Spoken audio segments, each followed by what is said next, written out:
네, 오늘 발표를 맡게 된 매니저 사건 대표원장 성정길입니다. 반갑습니다.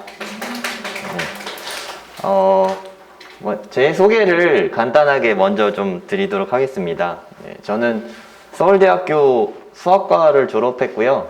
천재교육이라는 출판사에서 수학의 힘 문제집 시리즈를 초등, 중등, 고등 제가 다 썼어요. 한 67권 정도 썼고요. 그리고 수학의 힘 프랜차이즈에서 컨텐츠 쪽 개발하고 있고, 분당에서 수학학원 한지 이제 한 11년째 돼가고 있어요. 만으로 10년이 넘었거든요. 네. 그리고 반포에 오픈한 지는 이제 한 달 정도 됐습니다. 아직 학생이 많진 않습니다. 그리고 제가 분당에서 오픈하고 한 달 정도부터 전타임 마감되기 시작해서 지금까지 한 8년 정도 분당에서 수업했었는데, 네, 8년 내내 전타임 다 마감됐어요. 누적으로 한 1,800명 정도 학생을 가르쳤습니다. 간단하게 퀴즈 낼게요. 뭐 별거 아니지만 맞추신 분께는 이게 과자를 상품으로 드리도록 하겠습니다. 학생 수를 대비해서 그러니까 학생 수가 많을수록 서울대 합격자 수가 많으니까 학생 수를 이렇게 비슷하다고 봤을 때 가장 서울대 합격자 수가 많은 구는 무슨 구일까요? 손 들고 말씀해 주셔야 돼요. 무슨 구일까요? 되게 쉬운데. 네, 저기 손 드셨으니까. 강남구. 강남구 아닙니다. 어딜까요? 네, 맞습니다. 네, 고르실 수 있어요. 네. 축하드립니다. 이게 1000명당 비율로 나타내는 건데요. 서초구가 28.3 퍼밀이에요, 퍼밀. 그러니까 1000명당 28명이 합격을 한 거죠. 사실 서초구에 비해서 강남구가 합격자 수가 뭐 거의 2배 정도 되거든요. 학교 수가 훨씬 많아요, 강남구는. 서초구는 학교 수에 비해서는 서울대 합격자 수가 되게 많은 편이에요. 그리고 양천구가 생각보다 높죠. 양천구가 목동 있는 데거든요. 양천구에는 좋은 학교 뭐 있는지 혹시 아세요? 서울대 많이 가는 학교 있는데, 네, 강서고라고 있거든요. 우리 지역 아니니까 뭐 관심 없으셔도 됩니다. 네, 강서고라는 데서 되게 많이 가고, 과천이 의외로 되게 많이 가죠. 네, 과천이 사실 이게 많이 가는 게 아니라 되게 못 가요. 뭐 정시로 1명 가거나 못 가거나 막 이런데, 과천외고에서 한 6명, 7명 가거든요. 학생 수가 워낙 적어서 숫자가 높게 나올 뿐이고, 네, 과천은 학군이 이렇게 좋은 지역은 아닙니다. 그리고 분당, 강남, 네, 학생 수 절대 비율은 어느 정도예요? 제가 그것까지는 안 봤는데 강남이 거의 한 2배 가까이 돼요. 그러니까 되게 많아요. 그러니까 서초가 한 80명 정도 가면 강남은 한 140명 정도 가거든요. 그러니까 한 해 합격자 수를 확인을 해보면, 그러니까 뭐 거의 2배 가까이 많이 가요, 강남의 학생들이. 네, 의대나 뭐 이런 데 진학하는 학생 수도 강남이 2배 정도 많고, 강남이 학교가 많아서 그런 게 커요. 네, 좋은 질문입니다. 근데 사실 강남하고 서초를 보면 뭐 28 퍼밀 정도 되는 게 가장 많음에도 불구하고 사실 이것도 되게 언더밸류 된 거예요, 사실은. 왜냐하면 강남하고 서초에서도 잘하는 학생들은 뭐 외대부고도 많이 가고, 뭐 영재고도 많이 가고, 하나고도 많이 가고, 그러니까 특목고를 많이 가잖아요.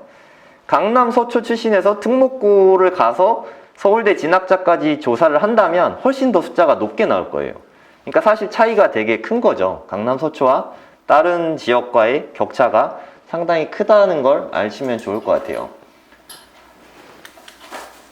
그리고 또 지금 또 재건축이 많이 되고 있잖아요. 특히 이 동네에. 네.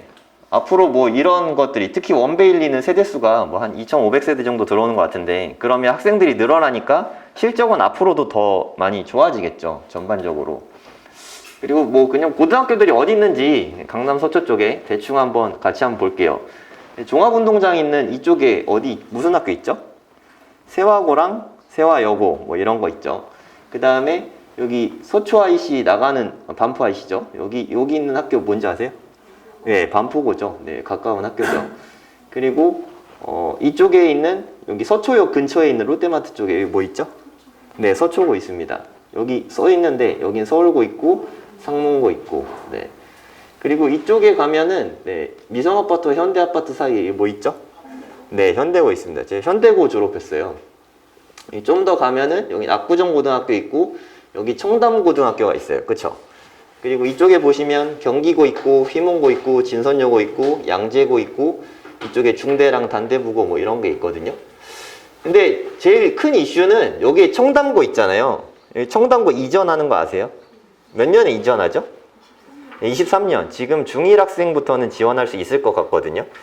그럼 여기에 있는 청담고가 반포 3동 주민센터에 있는 이쪽으로 이렇게 옮겨요. 네, 이게 되게 별 큰 이슈 아니라고 생각하실 수 있는데 이게 되게 큰 이슈예요. 잠원동에 이제까지 고등학교가 한 번도 없었거든요. 네, 청담고가 이전하면서 사상 최초예요. 최초로 들어오는데 여기 지역이 경원중하고 신동중이 사실 되게 좋은 학교잖아요. 근데 여기에 있는 학생들이 뭐 이렇게 강남구 쪽으로 뭐 현대고나 압구정고 이쪽으로 가거나 아니면 반포 쪽으로 이렇게 좀 멀리 다녔어요. 그러니까 그 잘하는 학생들을 담을 수 있는 거죠, 청담고에서. 그래서 실적이 뭐 지금은 사실 청담고 실적 별로 좋지 않거든요. 예체능계 많이 가고 뭐 연예인 하려고 하는 학생들도 많이 오고 그런 학생들이 주로 진학했는데 이쪽으로 오면 실적이 제 생각에 엄청 좋아질 것 같아요. 첫 해부터 되게 좋아질 것 같은 생각이 들거든요. 네, 그러니까 첫 해 입학생부터. 네, 나중에 지금 중1 이하다, 초육이나 중1 이하다 그러면 좀 생각해 보실 만 할 것 같아요. 네, 제 생각엔 되게 잘할 것 같아요. 향후 큰 파장이 있을 걸로 생각됩니다. 오늘 발표할 학교들은 네, 이런 학교들, 이 주변의 학교들 위주로 다른 학교들도 뭐 같이 분석하긴 하는데 여기를 좀 더 중점적으로 네, 제가 한번 알려드릴게요. 일단 뭐 당연히 압도적으로 제일 많이 가는 데는 네, 이 동네에서 세화고가 제일 많이 가죠. 사실 차이가 되게 많이 나는 편이에요. 세화고가 정말 많이 가는데 세화고는 보면은 정시 실적이 되게 압도적이에요. 그죠? 이 다 최근 5개년치, 이거 제가 수동으로 다 작업을 해서 넣은 거거든요. 최근 5개년치를 보면 전국에서도 네, 그냥 일반고나 광역단위 자사고 거의 일반고랑 비슷하죠. 그냥 압도적이에요. 122명 5년 동안 되게 많이 갔죠. 근데 이 자료는 파일에 제가 따로 출력해서 놨어요. 네, 되게 중요한 자료라서 별지 보시면 있죠. 네, 같이 보시면 될 것 같아요.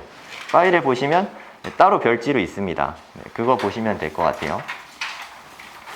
이 휘문고도 뭐 되게 많이 가고 단대부고도 되게 많이 갑니다. 당연히 되게 항상 거의 이 동네에서 탑3 안에 가장 많이 들어가는 학교예요. 단대부고, 휘문고, 세화고.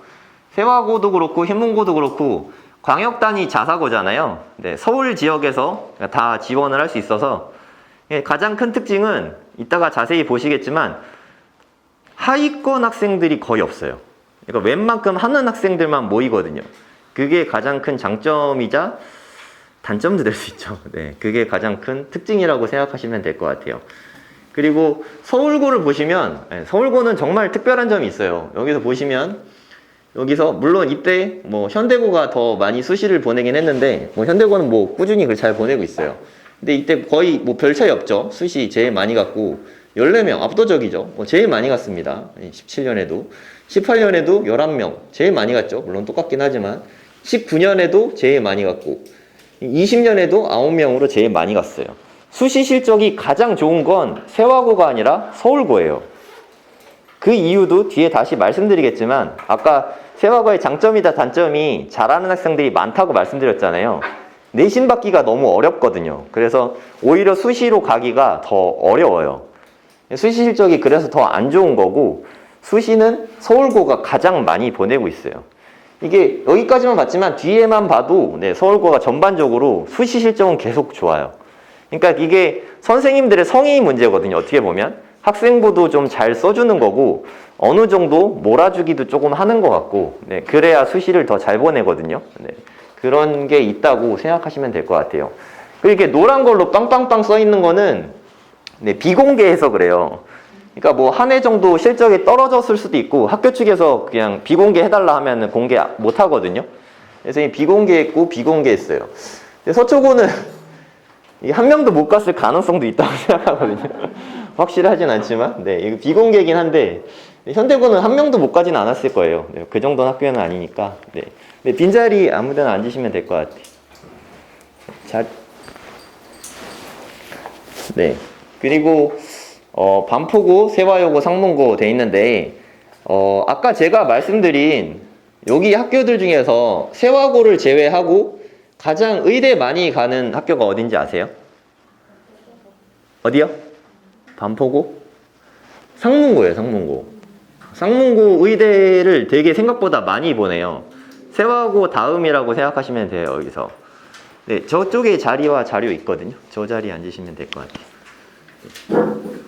상문고가 생각보다 네, 되게 공부 잘하는 학생들도 많고 하위권 학생들이 적어요. 그러니까 수업 분위기도 좋은 편이겠죠. 네, 이따가 찬찬히 좀 보시면 알 거예요. 그리고 세화여고 또한 반포고와 세화여고도 계속 실적이 꾸준히 좋은 것 같아요. 네, 여기도 괜찮은 편입니다. 상문고도 마찬가지고, 네, 상문고도 되게 좋죠, 실적이. 뭐 이때 보시면은 11명, 10명, 18명, 12명. 기복이 살짝 있긴 하지만 그래도 전반적으로 상문고 실적이 좋은 편이죠. 여기 보시면 의대 실적도 나오잖아요. 근데 의대 실적을 보시면 이렇게 보면은 휘문고가 세화고의 2배를 가는 것 같은 착시 현상이 좀 있잖아요. 근데 이게 저는 이렇게 의치한 합격자 수랑 서울대 합격자 수 이렇게 두 개의 자료가 있다고 치면 서울대 합격자 수가 훨씬 더 현실에 가까워요. 물론 근데 주의하실 건 다 재수생 포함이에요. 그건 아시죠? 재수생 포함된 수치고, 근데 재수생 포함에다가 의치한 합격자 수는 예를 들어서 여기 있는 의대 합격한 학생이 뭐 서울대 의대, 연대 의대, 뭐 카대 의대 뭐 다 합격할 수도 있잖아요. 그럼 다 중복해서 다 들어가는 거예요. 그리고 재수생이 그 3개 다 합격했다. 그럼 그것도 다 들어가는 거고. 그러니까 좀 뻥튀기가 더 많이 돼요. 근데 서울대는 중복 합격이 없잖아요. 그냥 서울대 합격이니까. 서울대 뭐 수학 합격하고 의대 합격하고 이런 거 거의 불가능하거든요. 그래서 그 수치 때문에 더 이게 크게 보인다고 좀 느끼시면 될 것 같고, 그리고 치대와 한의대는, 특히 한의대는 지금 뭐 입결이 많이 떨어졌고 치대도 옛날에 비해서 많이 떨어졌거든요. 의대를 위주로 좀 보시면 될 것 같아요. 같은 이유로 이 세화여고가 22명이라고 써있지만 전교 22등까지 의대를 간다는 의미는 아니에요. 보통 재수생이 한 반에서 3분의 1 정도 차지하거든요. 그러면 여기서 한 15명, 4~5명이 재학생이라고 치고, 보통 의대 합격한 학생은 2개나 3개 정도 중복 합격을 많이 해요. 그러니까 실제로는 한 전교 5, 6등 정도 해야 의대를 간다고 생각하시면 돼요. 의대 가기 쉽지 않죠, 당연히. 정도 5, 6등 해도 의대 가도 그건 되게 좋은 학교인 거예요. 보통 의대를 그렇게 많이 가지 않습니다. 휘문고 같은 경우는 되게 많이 가죠. 휘문고가 정시가 정말 강한 학교거든요. 보시면 정시가 17명, 21명, 15명, 27명, 22명 20명 안팎으로 정시만 해도 20명 안팎이죠. 정시가 강한 학교일수록 의대를 잘 갑니다. 그럼 또 의대를 잘 가고 정시가 강한 학교는 수학 시험이, 내신 시험이 어려운 학교일수록 정시 실적이 좋아요. 이거는 뭐 통계적으로 보면 항상 그렇습니다. 그러니까 시험 난이도와 의대에 가는 학생 수와 정시 실적은 같이 간다고 생각하시면 돼요. 그래서 시험 난이도가 되게 중요해요. 제가 이 학교들 분석하려고 이번 주에 시험 난이도를 분석하려고 학교 문제들을 다 풀어봤어요. 집중해서 제가 다 풀어보고 어려운 문제 변별도 다 해보고 난이도를 학교별로 다 이렇게 그레이딩도 했거든요. 학교별 분석한 거에서 다시 자세하게 말씀드릴게요. 보시면 서울고보다 상문고가 월등히 많이 의대를 가죠. 그러니까 이게 서울고보다 상문고가 실제로도 수학 문제도 더 어려워요.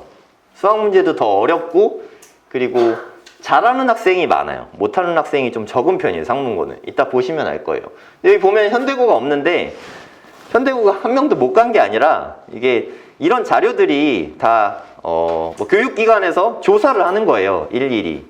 그래서 없는 학교가 한 명도 못 간 건 아니에요. 그러니까 이거는 참고 자료일 뿐이지 이게 뭐 지표가 되는 자료는 아니라는 거, 그것도 같이 좀 알고 계셨으면 좋겠습니다. 휘문고가 되게 많이 가긴 하죠. 거의 그 우리나라 전체에서 봤을 때, 전국으로 봤을 때 가장 많이 이렇게 정시로 의대 가는 학교가 상상고예요, 상상고. 의대 갈 학생들 상상고 많이 가거든요. 시험 문제도 실제로 되게 어렵고 실력 정석에서 좀 많이 내거든요. 거기 홍성대 이사장님이 거기 상상고 정석 저장 거 아시죠?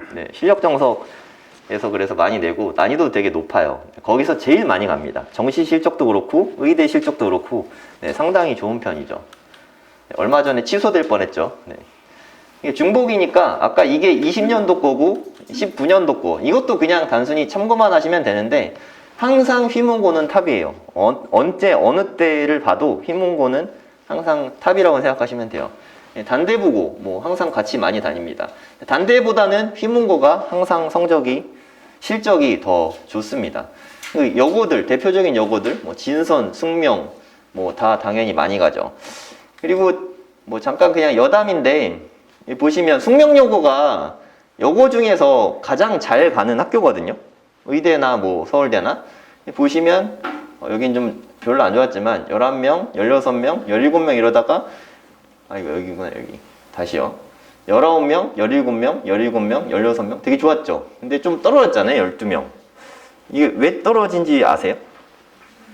숙명여고 네, 그 쌍둥이 그 자매에 있던 그 학년이에요. 되게 좀 피해를 많이 봤죠, 여러모로.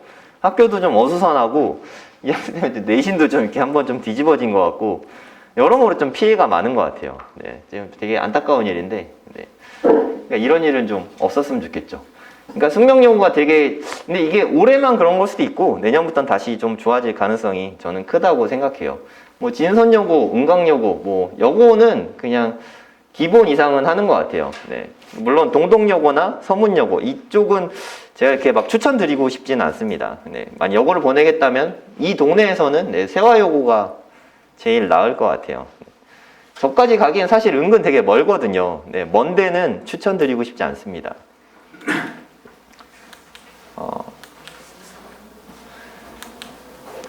그리고 남고다.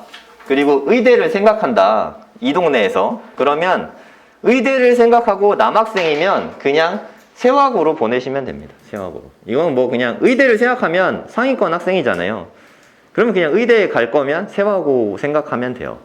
그러니까 의대 생각하는데 정시 쪽을 보통 표준으로 하고 수시는 따로 준비한다고 생각하시면 되거든요. 그러니까 둘 다 하긴 좀 힘들고 물론 이렇게 의대 준비한 학생은 수시 준비도 웬만큼 잘 되게 돼 있거든요. 네, 여러모로 세화고 가는 게 득이 훨씬 많습니다. 실적 차이가 꽤 많이 나거든요. 다른 학교에 비해서. 그리고 세화고에서 혹시 전교 등수를 찍을 수 있다면 네, 그냥 의대를 그냥 간다고 생각하시면 돼요. 뭐 전교에서 한 자릿수다 아니면 10등 안팎이다 정도만 돼도 네, 의대 가는 건이니까 좀 해볼만 하다고 네, 생각하시면 돼요. 진짜 의대를 생각하는데 여고다. 근데 사실 이 동네에서 좀 아쉬운 게 여학생들이 가까이 다닐 만한 학교가 좀 적어요. 왜 이 동네는 이렇게 남고만 있죠? 이 동네에서 여학생들이 갈 만한 데가 적어서 세화여고나 반포고, 뭐 현대고 뭐 이 정도잖아요. 네.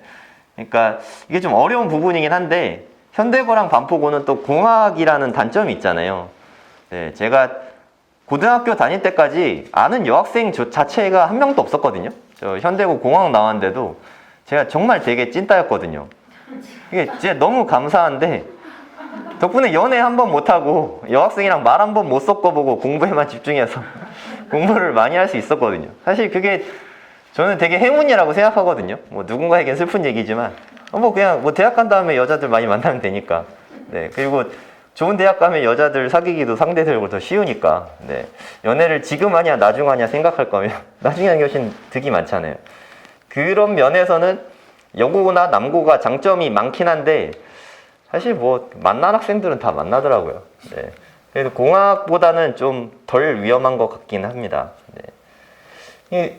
만약에 여학생인데 여고를 보내고 싶다 그러면 숙명, 진선, 세화, 은광까지 좀 생각을 많이들 하시는데 생각보다 이렇게 거리가 먼 게 진짜 되게 크거든요. 중3 때, 고1 때, 고1 1학기 때까지는 그렇게 크게 안 와닿는데 고2 말, 고3쯤 되잖아요. 진짜 1분 1초가 너무 아까운데 왔다 갔다 하는데 시간을 쓰잖아요. 그리고 일단 차를 타기 시작하면 9시까지 등교니까 뭐 고3이라고 8시까지 등교해도 러시아어잖아요. 그때 진짜 차 빼고 나가고 들어오고 하는 것만 해도 시간이 진짜 너무 오래 걸리거든요. 진짜 너무 아까워요. 지금 생각하면은 차에서 공부하면 되지라고 생각할 수 있는데 그게 집중도가 다를 수밖에 없어요. 거기서 체력 소모가 오니까 막상 진짜 집중해서 한 20분, 30분 공부하는 시간을 빼먹는 거거든요. 매일매일 그것도. 그게 1년 쌓이고 2년 쌓이면 그 차이가 사실 되게 커요. 그냥 집 가까운데 좋은 학교, 이 동네 학교 뭐 서초고 빼고, 혹시 서초고 다니는 학부모님 있으신가요? 네. 서초고 아니면, 네. 다 좋아요. 실적도 다 좋고, 네. 서초고에 악감정은 없어요. 뭐 그냥 객관적인 지표가 그래서. 네, 거기 빼곤 다 좋으니까 집 가까운 데를 보내는 게 진짜 메리트가 많습니다. 네, 그냥 근데 항상 그런 얘기가 있어요. 공학이고 집이 가까우면 아 거기 수업 분위기 안 좋다더라 이런 말은 항상 돌거든요. 네, 저희 때도 현대고 나왔는데 저희 때도 그런 얘기는 있었어요. 수업 분위기 안 좋다더라. 근데 저희 때 그때는 영재고 뭐 이런 것도 많지 않았을 때였거든요. 저희 때 서울대 33명 갔거든요. 많이 갔잖아요. 수업 분위기가 좋다 안 좋다 이런 말에 너무 이렇게 현혹될 필요는 없다고 생각해요. 수업 분위기 좋은지 안 좋은지는 제가 이따가 네, 통계로 보여드릴게요. 학교별로 한번 보시겠습니다. 세화고등학교인데 네, 이게 학교 알림이라는 데를 들어가면 네, 이렇게 성취도별 분포랑 평균과 표준 편차 과목별로 이렇게 다 나와요. 근데 이걸 있는지도 모르시겠지만 네, 이거를 보는 법을 알려드릴게요. 학교 알림이 가면 나오거든요. 네, 이 자료는 거기에 넣지 않았습니다. 여기 한번 같이 보실게요. 일단 수학 위주로 볼게요. 수학 위주로. 평균이 78점이잖아요. 평균이 78점인 것부터가 일단 되게 높은 거예요.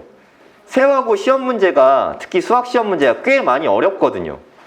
수학 시험 문제 난이도가 높은데도 불구하고 평균이 78점이에요. 거기에다가 A를 받은 학생, A는 뭐 수행이랑 다 합쳐서 90점 넘는 학생이잖아요. 90점 넘는 학생이 60%예요. 90점을 넘는 학생이 60%예요. 여기서 1등급을 받는다. 정말 쉽지 않겠죠. 그러니까 제가 아까 전교등수 찍으면 의대는 무조건 간다고 말씀드렸잖아요. 너무 당연한 거예요. 경쟁이 어마어마하겠죠. 3년 동안 공부를 해야 되는데 그 중에 한 번도 삐끗하지 않을 수가 있을까요? 그래서 수시 실적이 안 좋은 거예요. 평균 등급이 그냥 기본적으로 잘하는 학생도 2등급 너머로 이렇게 많이 밀리거든요. 그래서 수시 실적이 좋기가 좀 어렵습니다. 여기까지만 봐도, 그러니까 B까지만 해도 80점이 넘는 거잖아요. 여기까지만 봐도 거의 80%예요. A와 B만 합쳐도 한 거의 90%네요. 그리고 더 놀라운 거는 D와 E 받는 학생, 하위권 학생이죠. 1%가 안 돼요. D하고 E 합쳐서 1.5%밖에 안 돼요. 못하는 학생이 없죠. 수업 분위기는 정말 엄청 좋습니다. 수업 분위기는 못하는 학생 수가 좌우한다고 생각하시면 돼요. 엎드려 자는 학생들, 네. 그 학생들 숫자라고 생각하시면 돼요. 그러니까 정말 엄청난 숫자예요. 뭐 이게 잘 안 와우실 텐데 저는 시험 문제를 다 풀어보고 이 숫자를 봤잖아요. 되게 놀랐어요. 아 진짜 잘하는 애들 많구나. 그러니까 서울 내에서 공부 좀 한다는 애들은 그냥 일로 오는 거예요. 당연히 잘할 수밖에 없겠죠. 표준 편차가 12.1밖에 안 돼요. 표준 편차가 뭐냐면 평균이 80점이잖아요. 그러면 평균 92점과 평균 68점 그 사이에 학생의 70%가 다 분배하는 거예요. 그러니까 그 평균 근처에 다 몰려있다는 소리예요. 12면 되게 작은 거거든요. 그러니까 전국 단위 자사고들, 뭐 외대부고나 이런 학교들도 이 정도예요. 10 안팎 정도. 거의 전국 단위 자사고 수준이라고 생각하시면 돼요. 실적도 그렇잖아요. 네, 전국 단위 자사고 중에 세화고보다 이렇게 잘하는 학교 많지 않거든요. 네, 엄청난 실적이라고 생각하시면 될 것 같아요. 특히 이 부분이 되게 매력이 있는 거예요. 0.9, 0.6. 이건 정말 어마어마한 거죠. 정말 면학 분위기만 생각한다면 여기가 정말 좋죠. 근데 실력이 많이 부족한데 여기 있는 학교로 오면 스트레스는 어마어마할 거예요. 네, 꼴찌 할 수 있거든요. 꼴찌 되게 무섭잖아요. 30명 중에 막 25등 막 이렇게 하면 충격받잖아요. 네, 잘 생각해서 보내셔야 합니다. 서초구에서는 뭐 그냥 서초구뿐만 아니라 전국에서도 여기보다 나은 학교는 거의 없다고 생각하시면 돼요. 최근 5개년 서울대 합격자 수 1위잖아요. 네. 기복도 없고 항상 늘 많이 보내고 특히 의대를 생각하신다면 뭐 그냥 남학생이라면 그냥 세화고 보내시면 됩니다. 근데 공부를 못하지만 의대를 보내고 싶다 이런 건 말고요. 네. 그건 뭐 누구나 그러니까 그런 거 말고 실력도 되는데 의대를 생각한다 하면은 네, 추천드립니다. 이게 되게 좀 키포인트예요. 중하위권 학생이 없다. 이런 학생들이 수업 분위기 많이 흐리고 많이 엎드려 자고 막 하는데 이런 학생들이 없다는 건 네, 의미가 많습니다. 지금 처음에 세화고를 보여드려서 이게 좋은 건지 안 좋은 건지 감이 잘 안 오시잖아요. 네, 뒤에 볼수록 느껴지실 거예요. 근데 내신 점수 받는 거는 네, 정말 어렵다는 거. 그래서 수시 합격자가 적은 거예요. 정시에 강한 학생들이 많음. 정시에 강한 학생들이 많은 것도 있는데 정시밖에 갈 수가 없어서 그렇기도 합니다. 살려고. 네, 이거 외엔 방법이 없으니까. 내신 따기가 워낙 어려워서 그렇게 생각하시면 돼요. 그 외대부고도 마찬가지 여건이잖아요. 잘하는 학생들 되게 많고 다들 잘하고 못하는 학생 없고 다 마찬가지인데 외대부고는 학생부를 보면 외대부고인지 알 수가 있어요. 그리고 학생부에 기록하고 막 이런 써주는 게 세화고와 외대부고의 학생부는 천지 차이예요. 혹시 저희 오픈 설명회 와보신 분 계신가요? 아, 네. 그때 여기 왔던 학생이 외대부고에서 그냥 역사상 처음으로 지금도 없어요. 1.00 등급 받은 학생이거든요. 그 학생 학생부를 보여드렸었거든요. 그냥 일반고에서 볼 수 없는 학생부예요. 학생부 자체가 네, 써주는 성의 자체가 다르거든요. 정시에 세화고는 수시로는 사실 좀 어렵습니다. 외대부고는 그래서 수시도 많이 가고 정시도 많이 가는데 아직 세화고가 거기까지는 학생부는 그만큼이 안 돼요. 좀 아쉬운 점이죠. 서울고는 아까 뭐가 좋다고 말씀드렸죠? 수시를 많이 보낸다고 말씀드렸죠. 네, 수시는 정말 뭐 강남 서초 전체를 놓고 봐도 거의 탑 수준이라고 생각하시면 돼요. 서울고는 과중반인 거 아시죠? 네, 과중반이 있어요. 과학중점반이 있고 여기 보면은 수학 점수 평균 54.4예요. 서울고 수학 시험 문제가 세화고보다 쉽습니다. 난이도는 더 쉬운데 평균은 더 낮아요. 그리고 A와 B의 합계가 네, 한 50% 정도 돼요. 아까 세화고는 88%였죠. 네, 엄청난 숫자인데 그리고 여기 보시면 D하고 E가 중하위권 학생이라고 말씀드렸잖아요. 수업 분위기를 이게 좌우하는 거거든요. 여기 보시면 둘이 합치면 한 23% 정도 돼요. 네, 이건 그냥 보통이에요, 보통. 네, 크게 나쁘지도 않고 크게 좋지도 않고 이 정도 숫자라고 네, 생각하시면 될 것 같아요. 표준 편차도 23점. 그냥 일반고 그냥 표준 편차라고 생각하시면 돼요. 네, 이거 뭐 위아래로 46점이니까 네, 그냥 뭐 당연히 그 안에 다 들어가겠죠. 그러니까 이 정도로 생각하시면 돼요. 그러니까 잘하는 학생도 꽤 많은데 중하위권 학생도 적지는 않아요, 서울고가. 네, 그것도 같이 알아두시면 좋을 것 같아요. 수시에서 매년 꾸준히 좋은 성적을 내고 있다는 거. 선생님들이 학생부 작성하는데 성의를 많이 보인다는 뜻이에요. 네. 선생님들의 역량이 사실 좀 많이 좌우하거든요. 수시 보내는 거는. 학생부 작성에 있어서 네, 성의가 많은 것 같아요. 네, 과중반도 운영하고 있고. 네, 과중반을 반포고도 운영하고 있고 경기고도 운영하고 있잖아요. 그럼에도 불구하고 서울고가 가장 잘 수시를 보내고 있습니다. 네, 되게 고무적인 일이라고 할 수 있을 것 같아요. 이 20명 안팎으로 매년 보내는 게 대단한 거거든요. 네, 서울고는 네, 아직도 대단한 학교입니다. 그래도 중하위권 학생은 상대적으로 적지는 않다. 이것도 좀 같이 알아주세요. 뭐 이게 어떻게 보면 장점일 수도 있죠. 어떻게 보면 이런 학생들이 필요합니다.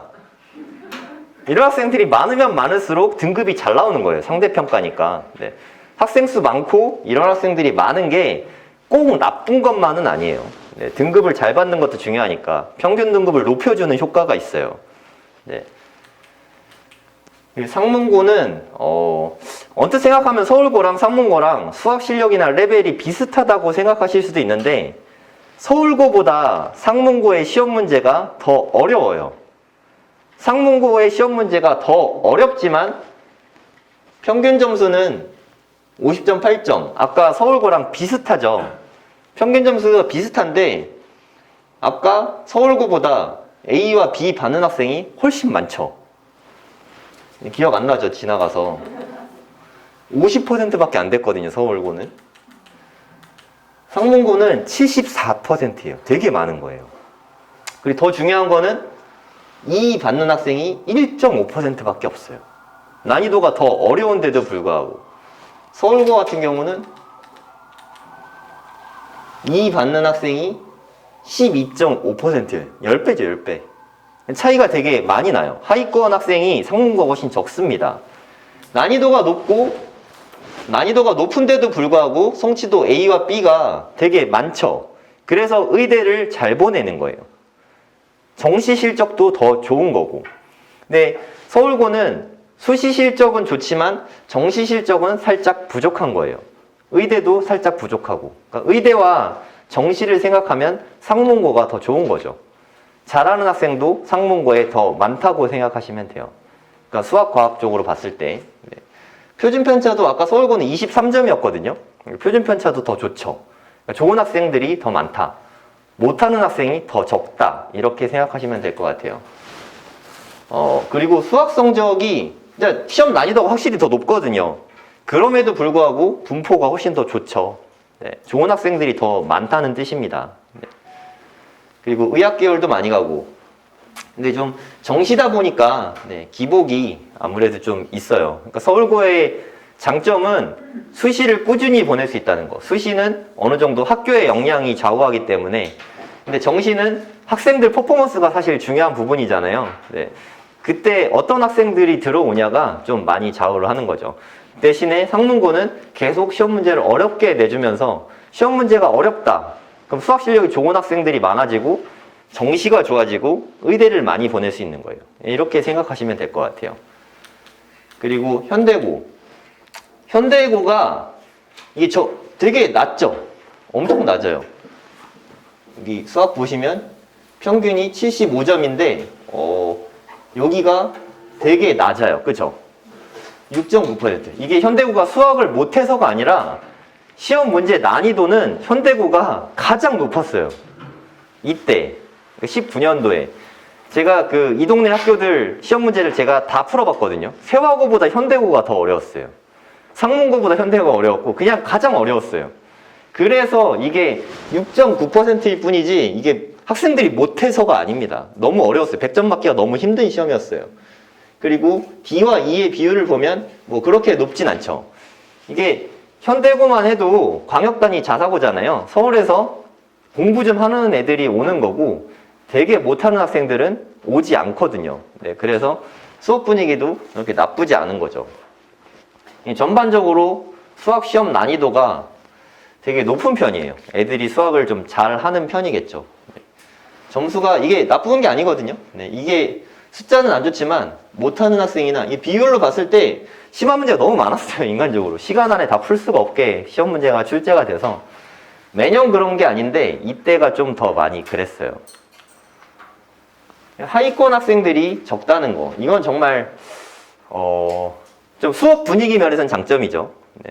내신 따는 면에서는 좀 단점이 될 수도 있고 수학 난이도도 되게 높았습니다. 네. 실력 좋은 학생들이 많아요. 그리고 수시하고 정시가 꾸준하게 둘 다 전반적으로 매년 좋은 성적을 분포를 보이고 있어요. 실적이 좋은 편입니다.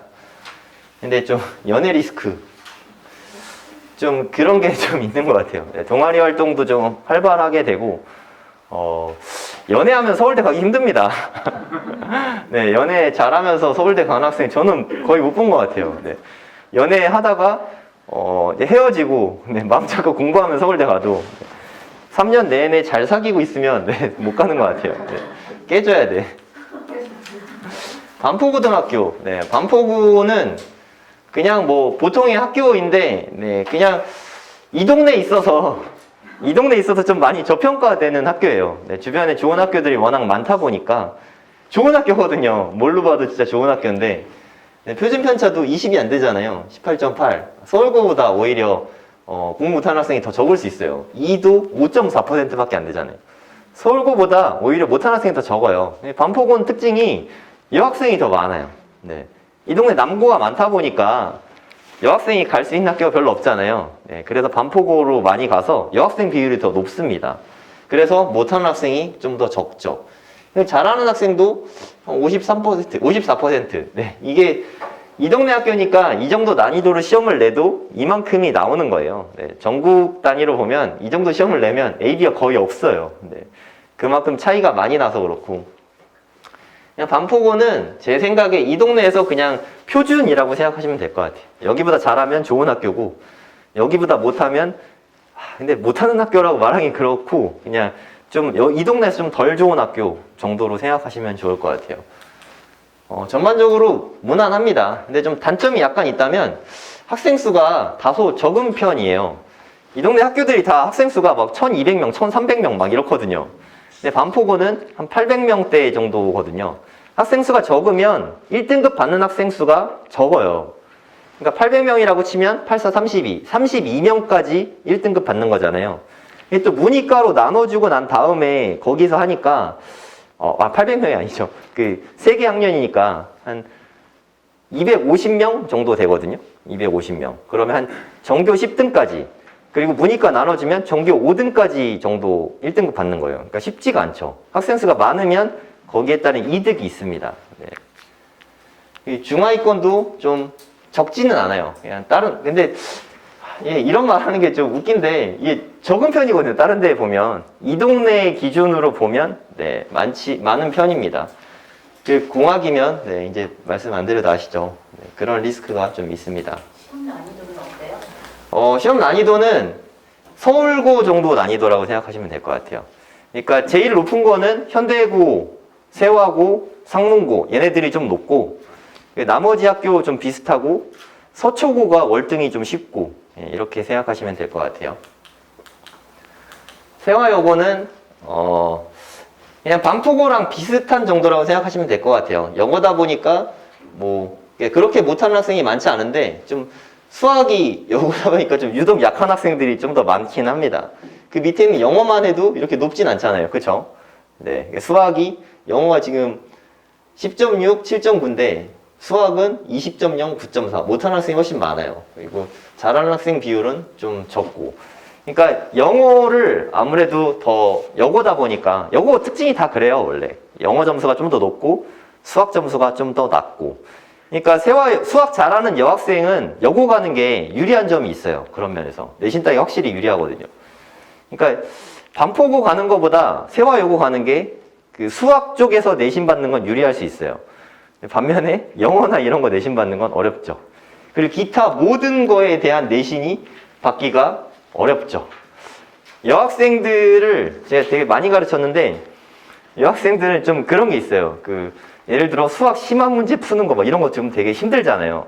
근데 좀 이렇게 꾸미고 오답 노트 만들고 뭐 필기 잘하고 수행 내주면 그거 꼼꼼하게 하고 이런 거에 되게 목숨 걸거든요. 그러니까 공부를 안 하는 건 아닌데 좀 힘들진 않은 거. 좀 이렇게 위안은 되잖아요. 나 노는 거야. 이런 생각은 안 들잖아요. 그러니까 오늘 나 수행하느라 힘들었어. 좀 이런 게 좀 많아요. 그런 학생이 워낙 많다 보니까 내신 성적 따는 게 쉽지가 않습니다. 생각보다. 수행이 워낙 다들 잘하니까 수행이 그렇다고 다 잘한다고 다 만점 주진 않거든요. 다들 너무 잘해와갖고 좀 그냥 적당히 잘하는 학생은 그런 마이너스를 받잖아요.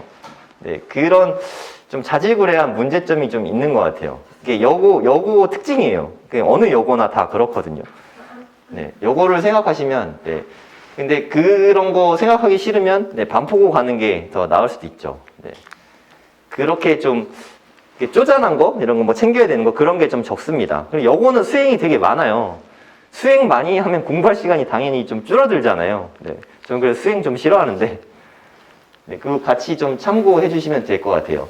세화여고만 해도 의대 실적이 나쁘지 않습니다. 네, 그냥 뭐 반포고나 서울고 정도 수준은 네, 됩니다. 그리고 수시가 왜 그런지 알겠죠? 네, 내신 받기가 좀 어렵다 보니까 수시 실적은 그렇게 좋진 않아요. 대신에 정시는 잘하는 애들은 꽤 많으니까 네, 정시는 괜찮은 편입니다. 무난하게 반포고랑 세화여고는 그냥 수준이 비슷하니까 네, 둘 중에서 그냥 집이 가까우면 추천드리고 집이 뭐 비슷비슷하다면 공학이냐 여고냐 그 특성으로 고르시면 될 것 같아요. 네. 서초고. 서초고는 솔직히 좀 깜짝 놀랐어요. 아직도 강남에 이런 학교가 있구나 하면서 좀 되게 놀랐어요. 위치적으로 나쁘지 않은데 약간 좀 뭐랄까 대안학교 느낌이었어요. 예, 보면 이게 시험 문제가 가장 쉬웠다고 말씀드렸잖아요. 정말 가장 쉬웠거든요. 그냥 파라군 시험지 같지 않고 그냥 뭐 강북 시험지 같았거든요. 그런데 A 받는 학생이 3.9%밖에 없어요. 90점 넘으면 그냥 1등급 나오는 거죠. 네. 그리고 D랑 E 받은 학생이 38%예요. 거의 40% 가까이 되거든요. 못하는 학생이 엄청 많다는 거죠. 이런 거 보면 사실 좀 이렇게 보통 혹하거든요. 아, 그래, 저기 가서 내신 받아야지. 다들 그 생각 하셨죠? 그럴 거면 강남에서 학교 다닐 의미가 없어요. 그럴 거면 그냥 남양주 막 이런 데 가면 계속 전교 1등 찍을 수 있거든요. 또 막상 이런 데 가갖고 전교 1등 3년 내내 찍는 게 되게 어렵습니다. 그런 생각으로 가서 3년 내내 전교 1등 찍은 학생 저는 거의 못 봤어요. 쉽지 않아요. 그럼에도 불구하고 또 못하는 학생도 되게 많잖아요. 예를 들어서 이렇게 뭐 30명이 계신데 20명이 잔다. 그럼 나는 공부 열심히 안 해도 안 자기만 해도 열심히 공부하는 것 같은 착각이 들어요. 이게 되게 무섭거든요. 주변에 공부 다 안 하니까 나는 쬐끔만 해도 되게 잘하는 것 같거든요. 근데 교내 경쟁이 아니잖아요, 입시가. 전국을 경쟁해야 되잖아요. 네, 되게 좋지 않은 여건이라고 생각해요. 실적이 말해주잖아요. 정시로 못 갈 때도 되게 많고 수시로 물론 잘 갈 때도 있긴 한데 저는 그렇게 추천드리지 않는데 근데 수학이 너무 안 되고 내신 따기가 너무 어렵다. 뭐 세상에 서울대하고 의대만 있는 건 아니니까 네. 그냥 인서울 정도 내신 좀 잘 받아서 하고 싶다 하는 분은 뭐 생각해 볼 만도 하죠. 하긴 이 학교들 중에서는 가장 좀 뭐랄까 편안한 느낌? 네, 이렇게 생각하시면 될 것 같아요. 네, 이렇게 얘기하면 애들은 되게 가고 싶어 하겠죠. 수학 시험도 확실히 좀 쉬운 편이에요. 까다로운 문제가 없더라고요. 다른 학교들은 막 3문제, 4문제가 되게 어려운 문제인데 선택은 막 5문제, 6문제가 어려웠었는데 여기는 그냥 거의 없다고 생각하시면 되고 정시 실적은 그냥 항상 안 좋아요. 네, 그 분위기에서 이렇게 공부를 하기가 쉽지 않거든요. 그리고 수시에 따라서 다시 한번 볼까요? 그 종이 있으니까 참고하시면 될 것 같아요. 이제 아시게 됐으니까 이제 다시 보면 또 와닿는 느낌이 좀 다르실 거예요. 서초구 보시면 정시 한번 보세요. 0명. 이때 기적적으로 2명 갔어요. 2명. 최대입니다. 1명. 공개 안 한 걸 봐서 0명일 것 같아요. 실적 정시가 이 정도예요. 생각보다 되게 안 좋죠. 강남에서 그런 학교 거의 없거든요. 수시는 2명, 6명, 5명, 7명. 수시는 그래도 괜찮죠. 네. 수시는 그래도 가능성이 있어요. 그러니까 아까 제가 말씀드렸던 대로 서초고 가갖고 내신 잘 받아서 좀 이렇게 학종으로 가야지 하는 학생들이 좀 가능성이 있겠죠. 네. 퍼포먼스가 괜찮으니까. 그리고 뭐 외대부거나 서울대나 뭐 이런 데서 입학사정관제 할 때 학교 비공개잖아요. 그러니까 맨 처음에 하는 게 화이트로 그런 걸 다 지워요. 다 알 수 있는 것들을 다 지운 다음에 입학사정관들이 보거든요. 근데 본다고 해서 이 학교가 좋은 학교인지 나쁜 학교인지 다 알 수 있어요, 지워도. 그게 아까 말씀드린 표준편차예요. 표준편차가 한 자릿수가 많은 학교는 그냥 최상위권 학교예요. 그리고 10 미만인 학교는 정말 좋은 학교고 20 안팎 정도 되는 게 보통이고 30까지 가는 학교도 있거든요. 네, 그런 학교는 뭐 이렇게 좀 안 좋은, 그러니까 지방에 있는 학교들, 고등학교들, 네, 실적 안 좋은 학교들은 그렇다고 생각하시면 될 것 같아요. 다시 한번 볼게요. 세하고 보면 네, 정시 실적 진짜 좋죠. 네, 거기에서 바탕하는 거예요. 못하는 애들이 없고 잘하는 애들이 88%잖아요. 그죠? 엄청나죠. 서울고는 정시가 약간 좀 들쑥날쑥한데 수시는 계속 좋습니다. 네. 그리고 상문고는 정시가 이때가 좀 안 좋긴 했네요. 왜 이렇게 안 좋았지? 네. 무슨 일 있었나? 네. 그래도 의대를 많이 계속 꾸준히 보내고 있어요. 상문고는. 상문고는 서울대는 많이 못 보내도 네. 의대는 이때도 30명 갔고 이때도 22명 가고 네. 의대는 꾸준히 그래도 좀 잘 보내고 있어요. 네. 그러니까 상문고보다는 서울고가 확실히 좀 실적이 전반적으로 무난하고 의대 쪽만 보면은 상문고가 좀 더 잘 갈 때가 많았어요. 근데 이게 꾸준히 잘 가는 것도 되게 중요한데 사실 그 해에 어떤 학생들이 들어오냐도 되게 많이 좌우하거든요. 특히 정시 같은 경우는. 그래서 상문고는 정시로 많이 가는 학교다 보니까 기복이 큽니다. 네, 그거를 좀 잘 생각하셔야 될 것 같아요.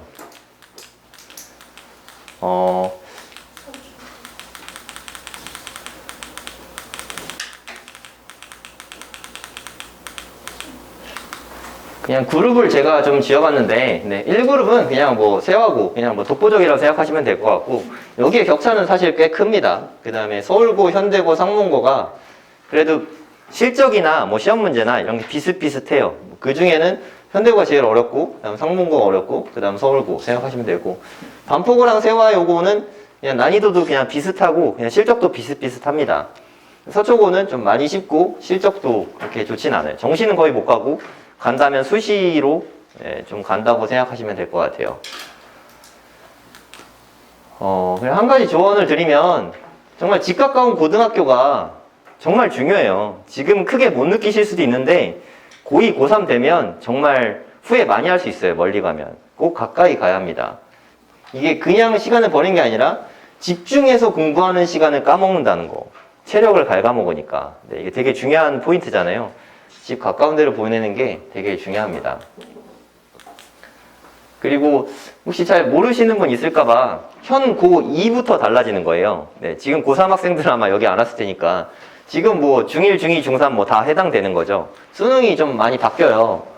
일단 국어에 선택 과목이 생깁니다. 국어의 선택 과목은 화법과 작문과 언어와 매체거든요. 화법과 작문, 언어와 매체. 화법과 작문이 더 많이 선택할 것 같다. 1번. 언어와 매체가 더 많이 선택할 것 같다. 2번. 한 번은 손 드셔야 돼요. 화법과 작문이 더 많이 선택할 것 같다. 손 들어보세요. 화작문을 더 많이 할 것 같다. 아니다.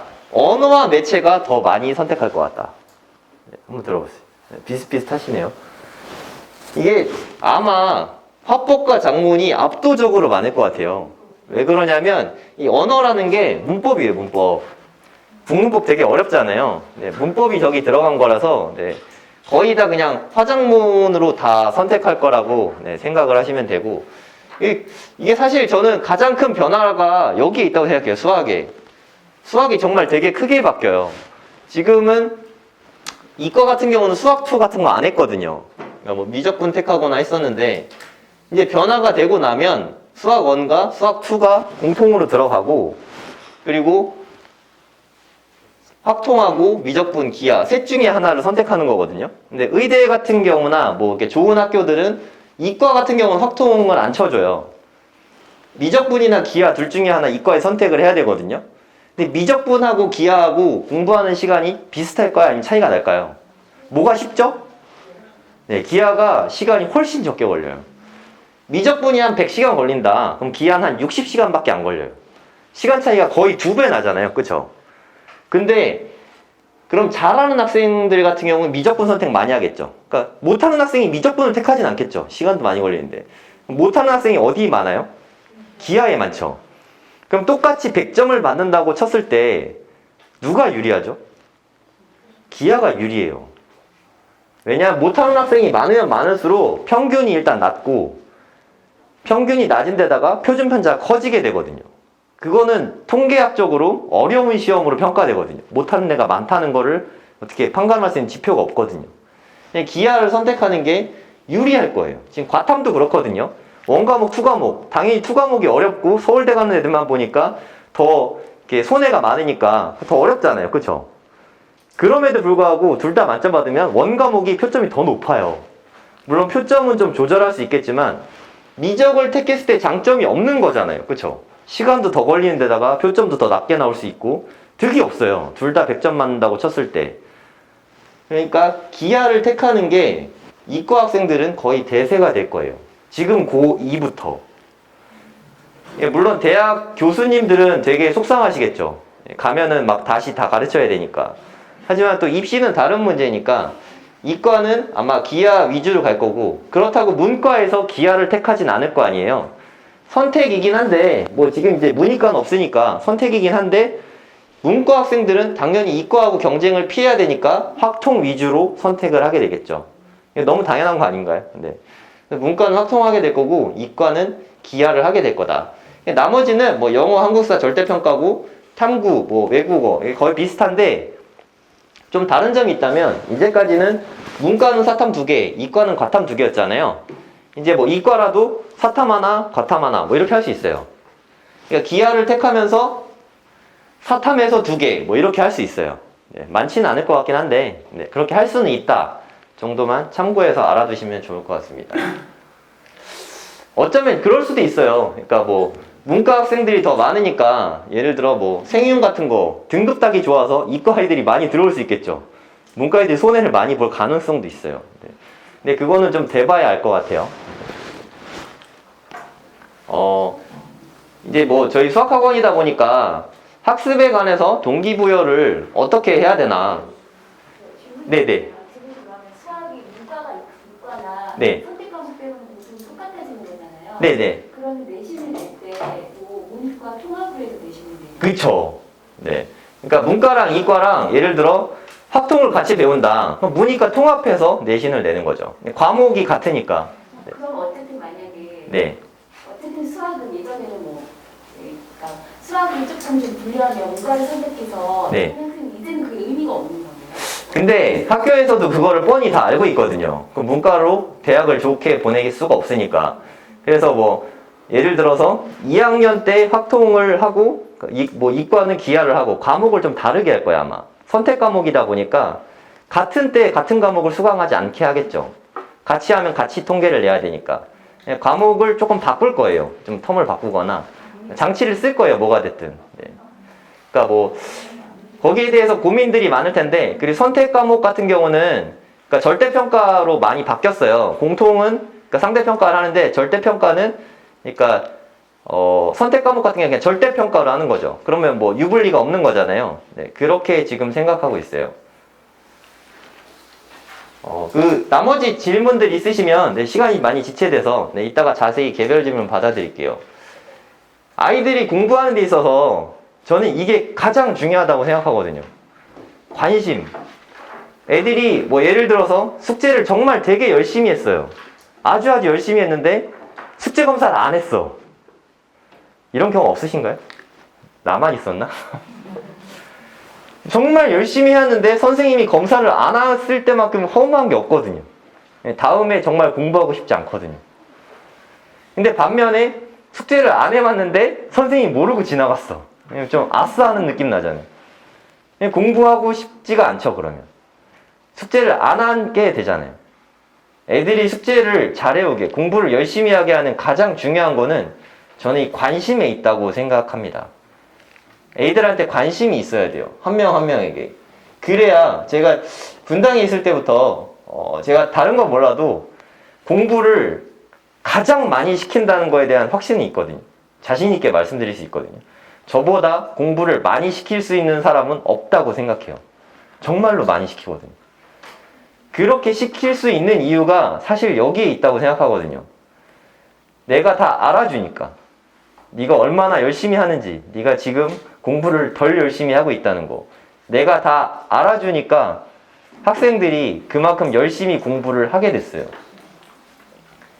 이게 텐션, 그러니까 제가 뭐 강의 들어보셔서 알겠지만 제 에너지가 진짜 되게 많은 편이거든요. 제가 오늘 아침에도 미도산 뛰고 왔거든요.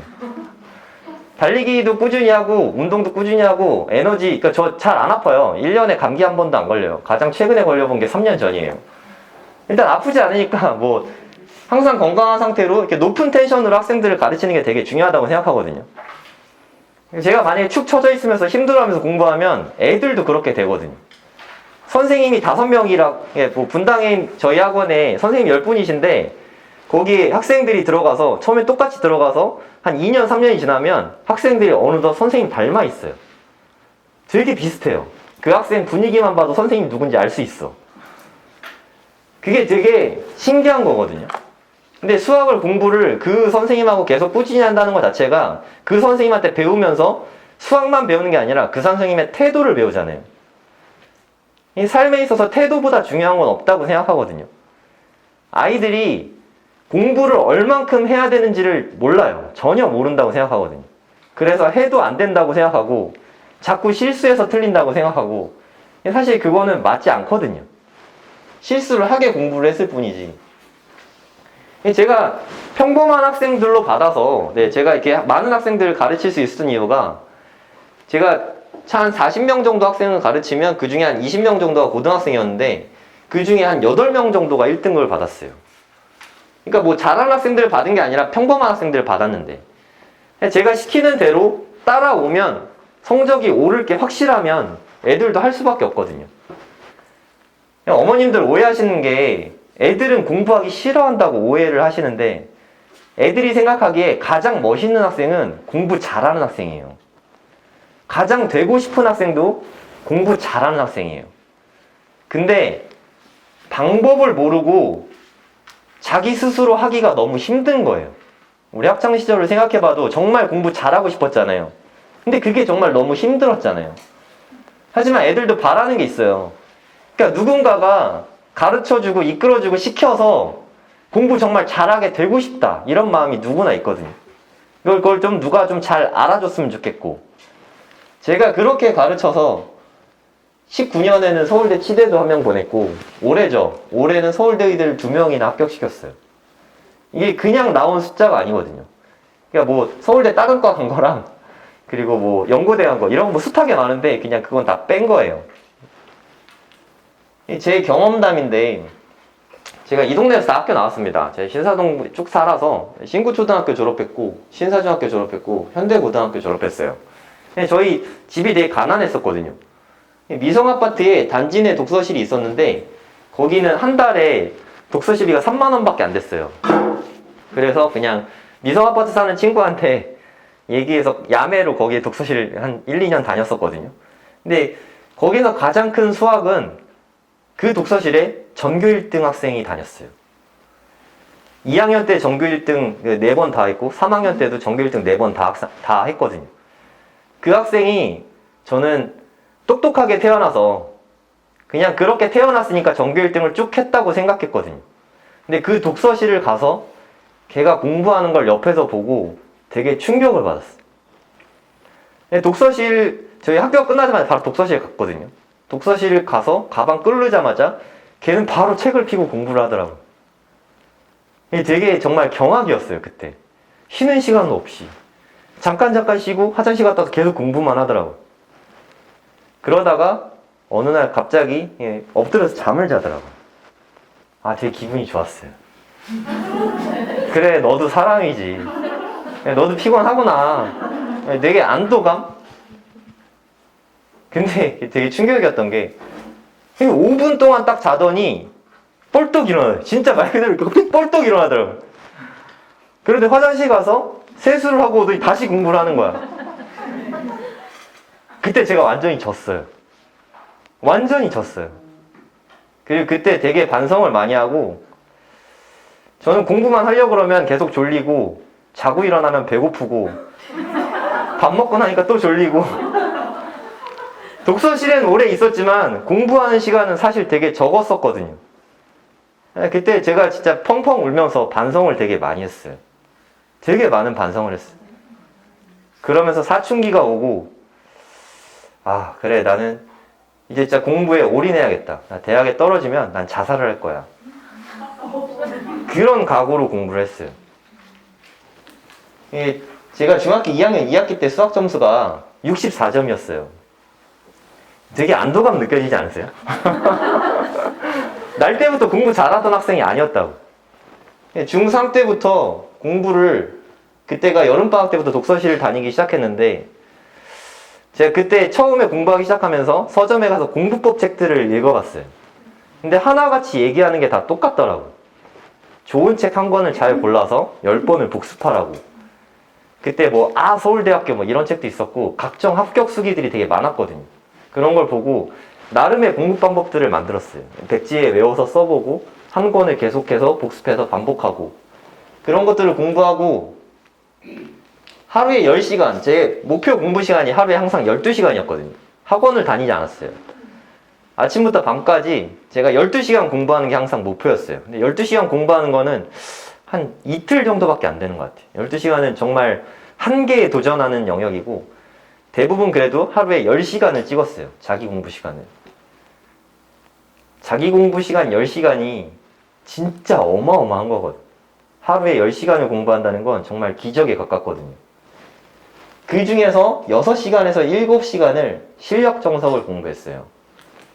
제가 공부할 때 당시 일반 수학의 정석이라고, 이게 고1 전체 상하로 지금 나뉘어 있잖아요. 전체가 있는 한 권인데 이거를 그냥 주구장창 공부했어요. 다른 책 보지 않고 이것만 위주로 공부했어요.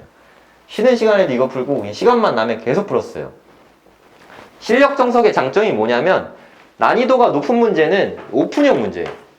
오픈형 문제는 뭐냐면 내가 나름대로 이렇게 케이스를 나눠야 돼요. 이럴 때, 이럴 때, 이럴 때 각각의 경우마다 생각해봐서 이건 안 되니까 안 되고 이때 되고 이때 돼서 답은 얘랑 얘 뭐 이렇게 쓰는 문제가 오픈형 문제거든요. 그러니까 수능 볼 때 어려운 문제가 21번, 29번, 30번 얘네만 어렵고 나머지는 다 쉽거든요. 얘네 문제들은 다 오픈형 문제라고 생각하시면 돼요. 그리고 경시 문제들 있잖아요. 그런 건 그냥 다 오픈형 문제라고 생각하시면 돼요. 실력 정석의 연습 문제들은 오픈형 문제가 되게 많거든요. 이런 걸로 연습을 많이 하다 보니까 심화 문제에 대한 거부감이 많이 없어지게 되는 거죠. 이렇게 열심히 봐서 정석이 진짜 제 친구가 됐어요. 학교에서 졸리면 이렇게 배고 자고 시간만 나면 풀고 미술 시간에 자유주제로 데생 과제가 있었거든요. 저는 실력 정석을 그렸어요.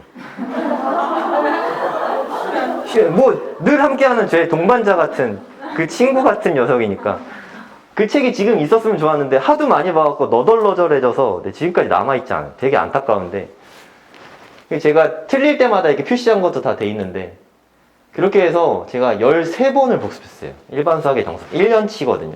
이렇게 보는데 여름방학 때부터 시작해서 한 1월, 2월까지 그 정도 본 것 같아요. 한 6, 7개월 정도 됐죠. 뭐 중간중간 다른 공부도 하긴 했는데 제가 진짜 얼마나 열심히 공부했냐면 중학교 3학년 때 다들 졸업여행 가잖아요. 2박 3일로. 제 졸업여행도 안 갔어요. 공부하려고. 제 아들도 그랬으면 좋겠어요. 제가 닮아야 되는데. 이제 그래서 3월 되고 4월 되니까 이제 중간고사가 다가오잖아요. 그러니까 나는 실력 정석 위주로 봤으니까 이제 다른 문제집도 풀어봐야겠다 생각이 들잖아요. 서점에 가서 이제 문제집을 고르려고 책을 보는데 이게 서서 이렇게 책을 보는데 문제들이 다 풀리는 거예요. 어떤 책을 들고 가네 그냥 서서 다 풀리더라고요. 문제들이. 되게 진기한 경험을 한 거죠. 그리고 자신감이 들더라고요. 아, 내가 공부한 방법이 맞구나. 이렇게 하면 되겠구나. 너무 당연하게 수학시험에서 100점을 맞았어요. 현대고 나왔다고 했잖아요. 시험 문제 되게 어렵다고 했잖아요. 이때 평균 점수가 38점이었거든요. 근데 수학을 7시간 공부하니까 다른 과목은 공부 안 했을 거라고 오해하실 수도 있는데 다른 과목은 수업 시간에 충분히 많이 할 수 있잖아요. 제가 국어도 자습서를 다 외웠어요. 국어를 100점 맞은 학생은 전교에 저 한 명이었어요. 수학이 38점 평균이었는데 국어 평균은 33점이었거든요. 제가 보통 다 100점 맞으면 전교들승 1등 아닌 거 아시죠? 다 100점 맞는다고 해서 동차가 있잖아요. 수학은 한 전교등수가 그래서 3등인가 4등 정도 됐는데 100점 나온 학생이 국어는 97점 100점 맞았는데 1이었어요. 1. 그만큼 국어 100점이 되게 어려운데 자습서를 통으로 외우는 거죠. 불어도 심지어 제 불어 뭐 프랑스어 전혀 모르거든요. 뭐 외국 갔다 온 적도 없고. 근데 불어도 중간 기말을 다 100점 맞았어요. 자습서 스크립트까지 다 외웠거든요. 심지어 제 친한 친구 중에 한 명은 프랑스에서 3년 살다 온 학생이거든요. 그 학생도 하나 틀렸거든요. 저만 유일하게 전교에서 100점을 맞았어요. 100. 그만큼 열심히 공부했었거든요. 이렇게 공부했던 경험들을 바탕으로 아이들을 시키니까 아이들도 실적이 안 나올 수가 없더라고요. 그러니까 보통 학생들이 공부하는 법을 모를 뿐이에요. 누군가 끌어주는 사람이 없으니까. 그렇게 해서 몇 년 동안 계속 좋은 실적이 나와서 저희 반 항상 대기가 한 20명, 30명씩 늘 있거든요. 그래서 그렇게 많은 학생들을 가르칠 수가 있었죠. 고교 내신을 보는데 제가 제일 싫어하는 말이 선생님 그거 실수예요. 그 말 제일 싫어하거든요. 어머님들 되게 듣기 싫지 않나요? 아, 그거 실수야. 저 애들한테 항상 하는 얘기가 대체 그럼 실수가 아니면 왜 틀리냐고 물어봐요. 아니 공부를 했으면 맞추는 게 당연한데 틀렸다는 얘기는 무언가 모르게 실수를 한 거잖아요. 공부는 어떻게 하면 실수를 안 할 수 있을까 쪽으로 공부를 하는 거예요. 90점 맞는 학생은 한 2개쯤 실수를 하겠죠. 100점 맞는 학생은 실수를 하나도 안 하겠죠. 근데 그 둘의 수학 실력 차이는, 수학 공부 시간은 한 3배 이상 차이가 날 거라고 생각해요. 복습을 그만큼 많이 했으니까 실수를 안 하는 거죠. 압도적으로 해야 돼요.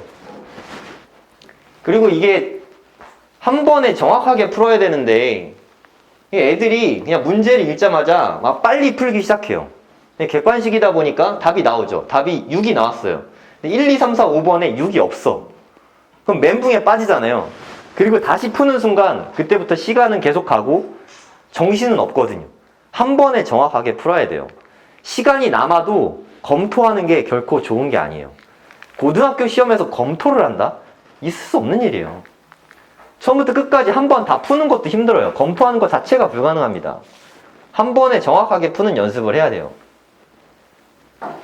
시험 문제를 봤을 때 아는 문제만 나와서 풀기만 해야 돼요. 내가 모르는 문제가 나왔다. 그럼 바로 넘어가는 연습이 돼 있어야 되고, 모르는 문제를 그 자리에서 풀려고 연습을 하는 순간 나머지 문제들이 다 꼬이게 돼요. 그러니까 실전 연습이 되게 많이 필요한 거죠. 이게 실수를 없애려면 그냥 복습을 정말 많이 하면 돼요.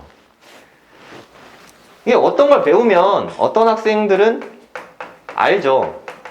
근데 아는 것과 이렇게 익숙한 것은 이게 정말 차이가 크거든요.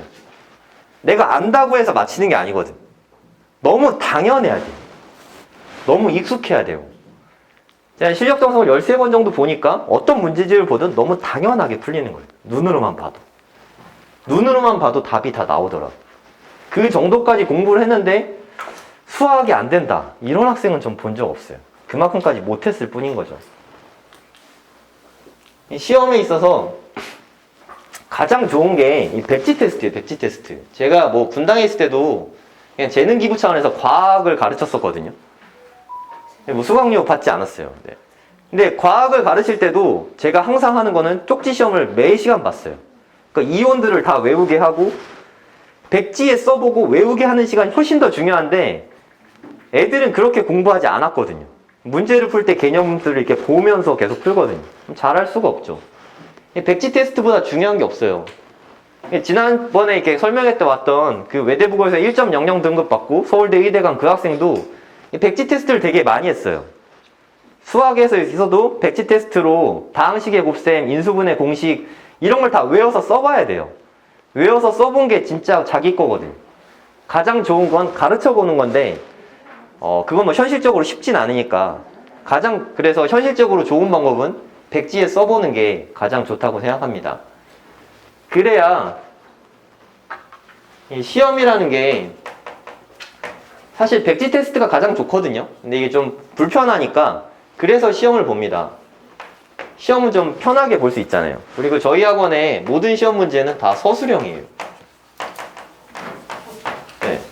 찍을 수 없고 모를 때 풀이 과정까지 다 써서 맞출 수가 없죠.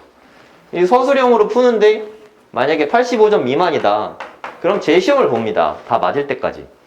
서술형인데 다 맞을 때까지 이렇게 85점 이상 맞을 때까지 제 시험을 보니까 학생들이 이렇게 부족한 단원이 있기가 되게 힘들어요. 거기를 다 지나갔다는 얘기는 이게 다 최소한 돼 있다는 소리거든요. 서술형인데 쓰는 연습도 자연히 많이 되고 테스트 자체가 그냥 한 번의 복습이라고 생각하시면 될 것 같아요. 서술형 문제를 풀어보는 거니까. 네. 저희는 뭐 이렇게 돼 있는데 지금은 저만 수업하고 있어요. 지금은 저만 수업하고 있고 그리고 여기 지금 오신 어머님들이 11월 안에 등록하면 제가 어떻게 해서라도 다 제가 가르치겠습니다. 어떤 학생이 와도 네. 뭐 초등학교 1학년 학생 뭐 이런 건 말고 네. 제가 5학년부터는 제가 가르칠 수 있거든요. 한 초3부터는 네. 제가 어떻게 해서라도 다 제가 가르칠게요. 뭐 그렇게 숫자가 많지 않으시니까 어차피 다 등록하진 않으시잖아요. 네. 근데 이게 제가 생각했을 때는 마지막 기회일 것 같아요. 네. 제가 분당에서도 오픈했었고 세종에서도 했었고 지금 여기 반포에 왔거든요. 다 2달이 넘어간 적이 없어요. 마감되는데. 근데 저는 이제 여기에 정착할 거예요. 더 이상 이제 제가 돌아다니진 않을 거예요. 중등과정은 4시간 수업을 하고요. 2시간은 수업하고 2시간 동안 아까 말씀드린 서술형 테스트를 보거나 재시험을 봐요. 네. 근데 생각보다 저희 시험을 봤을 때 제일 중요한 게 오답이잖아요. 이 테스트 보고 나서 첨삭해준 선생님이 계시거든요. 채점을 하고 다 고치고 집에 보내거든요. 근데 또 거기서 끝나면 안 된다고 생각하거든요. 그래서 다음 시간에 또 와서 재시험을 그래서 또 보거든요. 그래서 재시험 보고 하는 것 자체가 공부가 많이 된다고 생각하거든요. 근데 고등과정은 테스트가 3시간인데 이것도 사실 좀 부족하더라고요. 다 못 봐요, 사실. 그러니까 시간을 더 많이 할애해야 되는데 물리적으로 그게 좀 어려우니까 수강료는 뭐 이렇습니다. 고등학교는 주 2회 기준으로 4주에 64만 5천 원이고 중등은 51만 6천 원, 초등은 38만 7천 원이에요. 중등은 3시간씩 하고 있어요. 그러니까 초등학생이 초등과정 할 때요. 그러니까 초5거, 초6거 할 때는 3시간씩 수업하고 중등 거부터는 4시간씩 수업한다고 생각하시면 됩니다. 네. 그거야 사진 네네.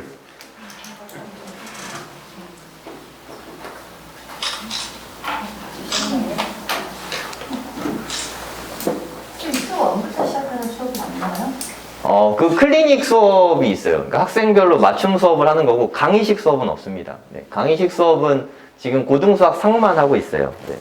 그런 수업들은 겨울방학 때 아마 개설이 될 거예요. 그게 상시 수요가 있는 수업이 아니다 보니까 네. 겨울방학이 사실 되게 중요하거든요. 그러니까 제가 가르쳤던 학생들이 크게 상승한 거는 다 겨울방학 때였어요. 여름방학은 끼케야 3, 4주밖에 안 되는데 겨울방학은 뭐 8주, 9주 되잖아요. 뭐 12월 중순부터 하면 한 10주 되거든요. 이때 정말 많은 걸 할 수 있고 정말 기회가 많거든요. 제가 중학교 3학년 때, 고등학교 1학년 때 겨울방학을 통해서 정말 크게 상승을 많이 했었거든요. 제가 가르쳤던 학생들도 다 이때 가장 많은 혜택을 본 것 같아요. 첫 타임이 9시부터 시작인데 뭐 당연히 이때가 가장 인기가 많죠. 네. 그 9시부터 저도 아들을 키워보니까 방학이 너무 무섭더라고요. 하루 종일 집에 있는 아들이 너무 힘들더라고요. 네, 9시에 보내주시면 네, 제가 잘 케어해 드리겠습니다.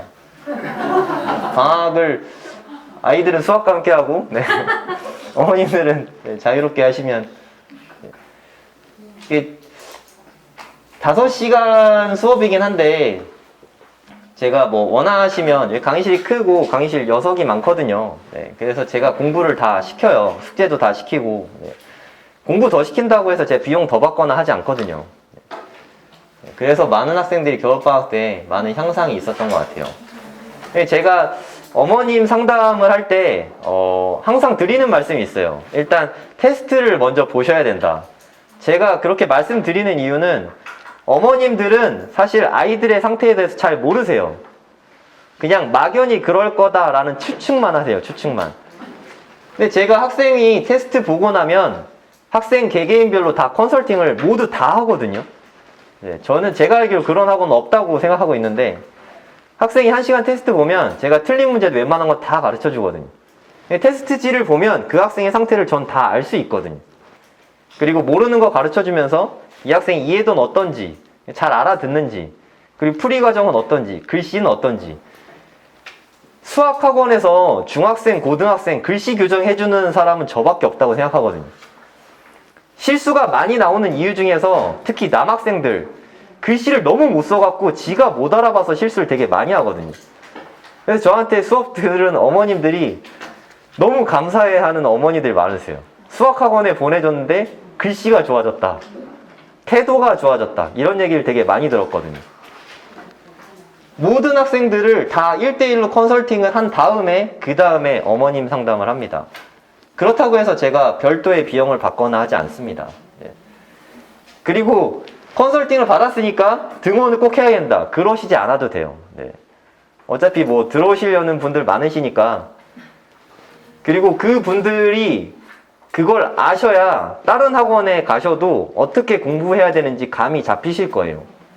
제일 정말 득이 없는 수업이 뭐 처음에 뭐 수학 상을 한다. 개념 원리로 한번 봐요. 그럼 한 50% 정도 맞추죠. 다시 보는 거니까 이제 센 수학을 봐요. 그럼 또 50% 정도 맞히죠. 그 다음에 이제 이거 봤으니까 수학하러 넘어가요. 마찬가지로 또 개념 원리를 50% 맞히고. 이 학생은 언제 100점 맞나요? 계속 이 상태로 가요. 계속 이 상태로. 심지어 그래서 중학교 1학년 때 초6이나 중학교 1학년 때 이렇게 들어간 학생 되게 많거든요. 이 학생들 100% 고1 때 여기나 여기부터 다시 해요. 정말 많아요. 대부분 다 그렇게 하거든요.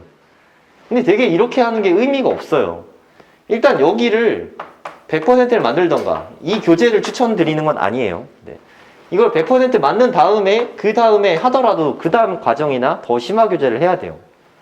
이것만 지켜도 학생이 공부를 잘할 수밖에 없거든요. 수학에 대한 자신감이 높을 수밖에 없고 이렇게 공부하면 그냥 수학 50점이 너무 당연한 줄 알아요. 자긴 그렇게 태어난 줄 알고 수학은 나랑 안 맞다고 생각하는 거예요. 그냥 제 시험 보고 복습하고 100점 맞을 때까지 하면 되거든요. 다른 학원에 다니더라도 그게 가장 쉽고 빠른 길이라는 거. 근데 제일 문제가 옆집 아들 때문에 문제인 것 같아요. 옆집 아들은 미적하거든. 우리 애는 수학 상하는데. 너무 조급해 하시지 않았으면 좋겠어요. 진도는 사실 중요한 거 아니거든요. 그냥 자연스럽게 공부를 많이 하다 보면 진도는 점점 빨라지게 돼 있거든요. 동봉된 파일에 입학 테스트 신청서가 있어요. 그거 작성을 해주시면 전부 다 일정 조율해서 다음 주 월요일에 다 연락드려서 일정 잡아드리거든요. 다솜쌤 신청서 써주셔서 저기 스태프분에게 주시면 될 것 같습니다. 이 상황으로 마치도록 하겠습니다. 감사합니다.